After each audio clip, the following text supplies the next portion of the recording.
Hi, we're Konglomerate Games. We're a small team of students from Abertay Dundee. I'm Luke, that's Connie, and that's Jamie.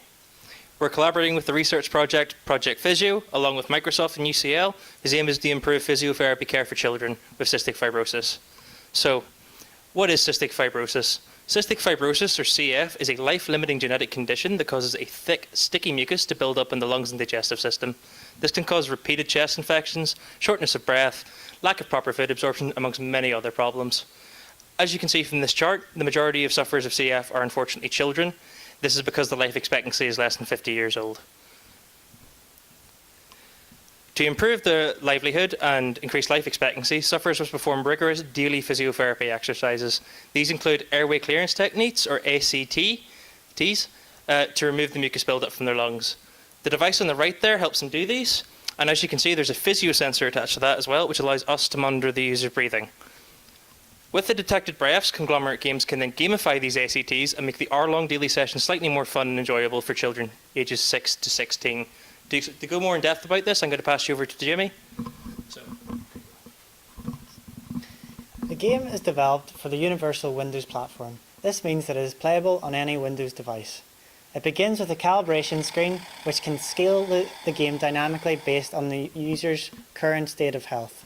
Once inside, the player can select between a variety of different minigames, each represented by a different icon on the hub world. The player may then blow into the device to select it. Konglomerate Games aims to create the standard of games for physiotherapy.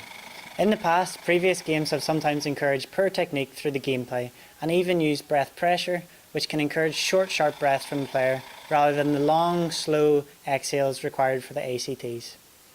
On top of that, we also encourage these long, slow breaths through the gameplay, through the use of the visual cue of the bar and in the orchestral swells found in the music, which mimic the long, slow exhales and inhales expected. The bar is calibrated to the breath length, specifically the user's maximum breath length, which is calculated at calibration to further encourage the player to exhale for longer. Building with the physio routine in mind from the start has allowed us to keep the efficacy of the routines while still being fun for the players involved. If you have kids, you know how hard it is to get them to even eat their fruit and veg. Never mind sitting an hour a day doing boring exercises which you know they need to be healthy and to live longer. They need these games. As users play the game, data is recorded such as breath quality and playtime, which is invaluable information for further development and for studying the effects of gamification. The entire back-end of Project Physio is hosted through Azure, which allows for huge amounts of data processing and storage, which is vital for the growth of the project. Their web hosting service allows Konglomerate Games to increase publicity for the project through our website. We've also been increasing publicity through social media such as Twitter. The game is currently in development and will be used in a clinical trial at the Great Ormond Street Hospital in London, which involves 160 children, after which we hope to continue collaboration with Project Physio and further the widespread use of the game. Thank you.